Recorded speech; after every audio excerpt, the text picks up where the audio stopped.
At day 60, your birds are closing in on 10 pounds, and this morning, you picked up 50 dead in each house. But that's not unusual. That's daily mortality in the heat of summer, and every grower has a plan for it. The question is whether that plan will still work 5 years from now. There are 4 things every grower is weighing when they look at disposal options.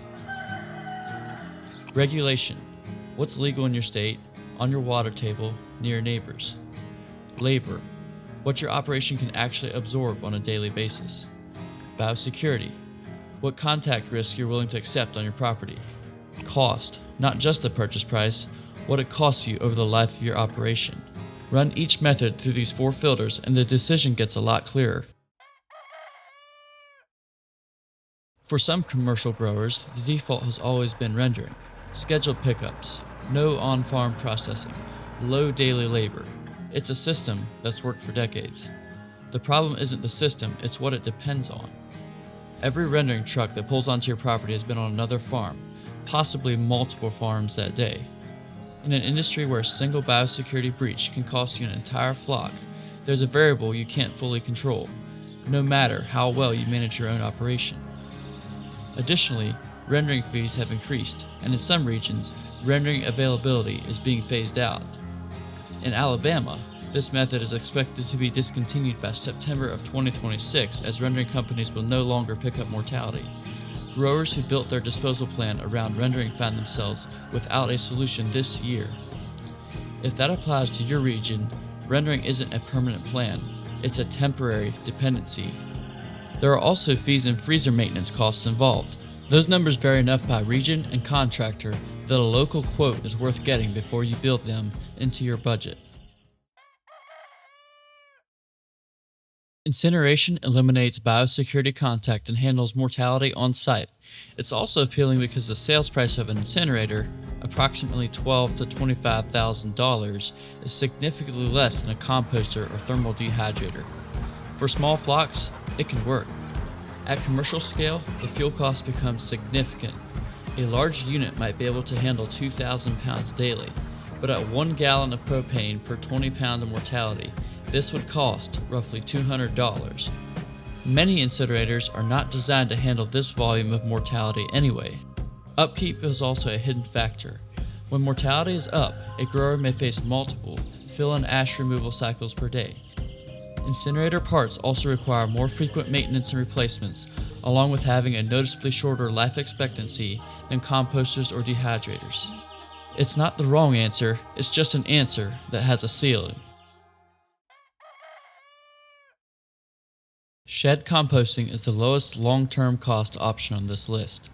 Done right, it produces a usable byproduct, breaks down with existing materials, and keeps everything on farm. The requirement is labor and expertise. Compost ratios, turn-in schedules, temperature management. It's a skill, and it has to be done consistently to work. For operations with the crew and the knowledge base, composting is a legitimate system. For farms where labor is already stretched thin, it's the first thing that slips. When it's not managed properly, flies and scavengers are attracted to carcasses that aren't fully decomposed. It can also lead to strained community relations when partially composted material is spread on fields. In-vessel composting automates what shed composting requires by hand. The Omnivore is the category leader: continuous operation, automated turn-in, clean byproduct at the end of the cycle. At full scale, it handles up to 1,450 pounds of mortality per day. That's a meaningful amount of throughput for a well-run operation. The trade-off is time. Material goes in today and comes out in 17 to 21 days. For operations managing daily mortality, that means product is always in process, and your next usable output is always 3 weeks out. It's a legitimate system, and at full capacity, it carries a purchase price that puts it in the same range as thermal dehydration. We'll come back to that.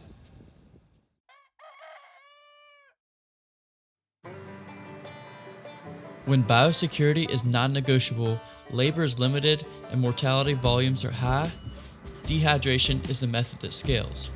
Most sealed dehydrators lock you in. If something breaks in the machine during the cycle, there's no good way to empty the mortality. If it can't be augered out, you're forced to do an extensive and messy disassembly. The Ravager dumps at any point in the cycle, even mid-process. It might not be pretty, but it saves the grower from a massive headache. That capability matters when parks break on the farm. Operation is straightforward. The day's mortality is emptied into the drum. After pressing several buttons, the full-length lid seals and the cycle begins. Bone-crushing blocks aid carcass breakdown as the moisture is removed. A day later, the mortality is ready to be emptied so the process can be repeated with the next batch of dead birds. The Ravager handles up to 1,800 pounds of mortality per day. It fits on a 16 by 20 foot concrete pad. The construction is bolted and modular.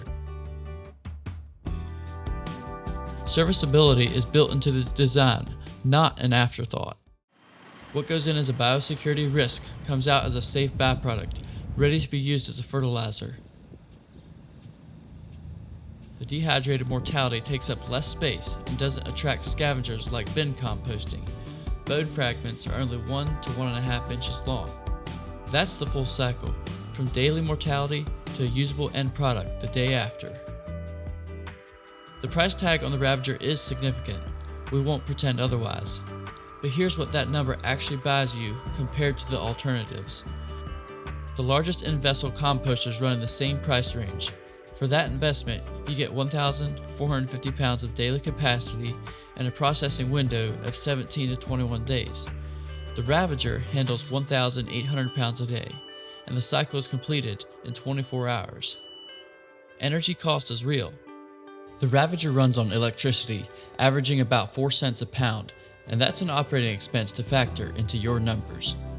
Federal NRCS cost share programs can offset a significant portion of the initial purchase. Your local NRCS office can walk you through what's available in your county before you make a decision. The question isn't whether you need a system, it's which system is actually worth the money. No rendering trucks pulling onto your property, no off-site contact between pickup and disposal, no holding freezers, no scheduling around a contractor's availability. No mess or long decomposition periods. Mortality is managed on your farm, by your operation, on your timeline. If biosecurity and ease of use are your primary concerns, those aren't just nice features. They're what keeps farming sustainable for years to come. If the Ravager fits what you're looking for, find a dealer near you using the link in the description. And if you want to see how the Ravager fits into a complete mortality management system, from the first bird picked up to the last pound processed, that's the next video.